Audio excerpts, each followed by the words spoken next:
Special, essential, stronger than ever. Barack Obama has become the first American president to address both houses of parliament, hailing a new chapter in his country's relationship with Britain. In a speech soaring with rhetoric about shared values in a world yearning for freedom, he declared the time for leadership was now. This report from our political editor, Gary Gibbon, does contain some flash photography.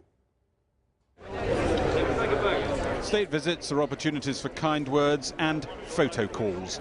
Number 10 thinks they don't come better than this. President and Prime Minister serving burgers to British and American military servicemen at a Downing Street barbecue.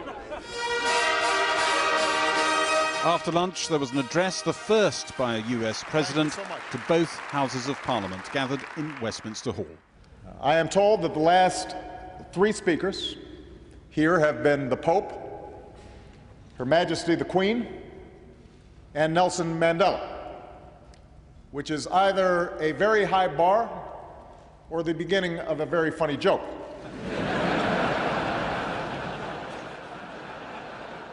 President Obama said that despite the rise of China, now was the time for Britain and the US to take the lead in the world, and that the values of the two countries gave them special strengths. The example of our two nations says it is possible for people to be united by their ideas instead of divided by their differences. It is possible for hearts to change and old hatreds to pass. That it's possible for the sons and daughters of former colonies to sit here as members of this great parliament, and for the grandson of a Kenyan who served as a cook in the British Army to stand before you as President of the United States. And while some wilted in the heat of the afternoon, President Obama said that the democracy movement in North Africa and the Middle East proved that ideals Britain and the US promoted were universally shared.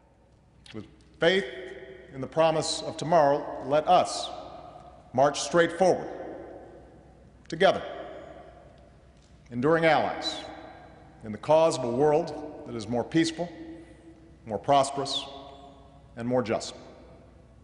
Thank you very much.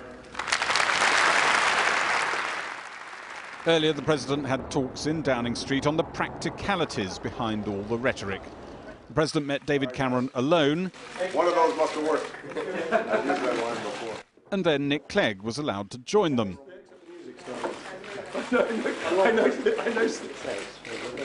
On Afghanistan, the two administrations are focused on getting troops out. Their main arguments seem to be more often with their own generals. On Libya, the United States has held back, telling European NATO countries that they should take the lead in their own Mediterranean backyard. At a joint press conference, Barack Obama said dealing with the Gaddafi regime in Libya would not be a quick fix, and people must be patient.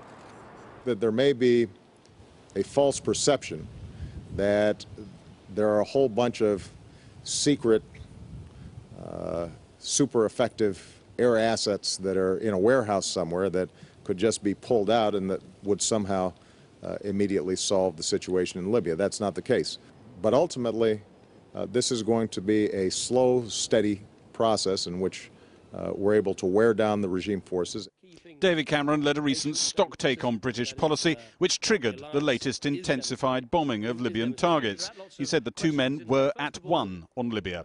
The President and I agree that we should be turning up the heat in Libya. I believe the pressure is on that regime. A poll for Channel 4 News suggests that British voters trust Barack Obama's judgment on world affairs as passionately as they distrusted George Bush's. Back in 2003, YouGov asked British voters whether they had confidence in President Bush, who was then on his own state visit here.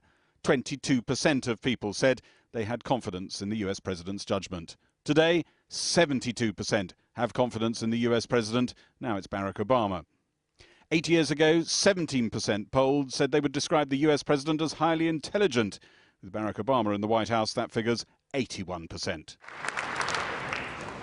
No wonder David Cameron is trying to bask in the president's glory. But the poll also suggests that the legacy of Iraq still worries people here, and that the country splits down the middle on whether the special relationship should continue. No such doubts about the current US president. And David Cameron will be hoping that a day basking in the president's glory will do him only good with Barack Obama's fan base in Britain.